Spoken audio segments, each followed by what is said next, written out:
একটি বিজ্ঞান ভিত্তিক সমাজ যাতে গড়ে ওঠে এই আজকের এই শিক্ষার্থীদের। নেত্রকোনা জেলাধীন কেন্দ্র উপজেলায় জাতীয় বিজ্ঞান প্রযুক্তি সপ্তাহ ও বিজ্ঞান মেলার উদ্বোধন।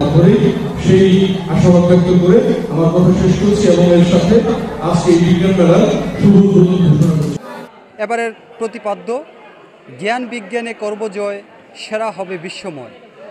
আজ এই মুহূর্তে প্রতিদিনের কাগজের পক্ষ থেকে আমি অবস্থান করছি নেত্রকোনা জেলার কেন্দ্র উপজেলায়। জ্ঞান বিজ্ঞানে কর্মজয়, সেরা হব বিশ্বময় স্লোগানে নেত্রকোনার কেন্দ্র উপজেলায় ৪৬তম জাতীয় বিজ্ঞান ও প্রযুক্তি সপ্তাহ ২০২৫ এবং নবম অলিম্পিয়াড ও নবম বিজ্ঞান বিষয় কুইজ প্রতিযোগিতা এর শুভ উদ্বোধন করেন উপজেলা নির্বাহী অফিসার ইমদাদুল হক তালুকদার।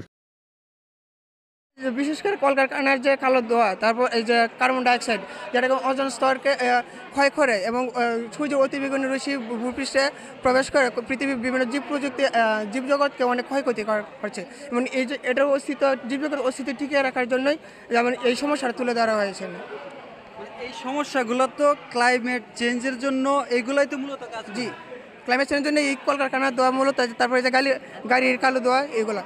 এই অ্যাসিড বৃষ্টি থেকে মুক্তি পেতে, প্রতিকার পেতে আমাদেরকে ডিসালফারেশন পদ্ধতি ব্যবহার করতে হবে, যাতে করে আমরা অ্যাসিড বৃষ্টি, কলকারখানার কার্বন মনোক্সাইড এবং বিষাক্ত সালফার ডাইঅক্সাইড ধোঁয়া থেকে মুক্তি পেতে পারি। এই প্রতিকারে আমরা এখানে ডিসালফারেশন পদ্ধতি ব্যবহার করতে পারি, যাতে করে জীবজগতের অস্তিত্ব টিকে থাকতে পারে এবং অ্যাসিড বৃষ্টির ফলে কোনো ভূমিতে কোনো ক্ষতি না হয়, যাতে করে মানুষ জীবজগতের অস্তিত্ব টিকে থাকতে পারে।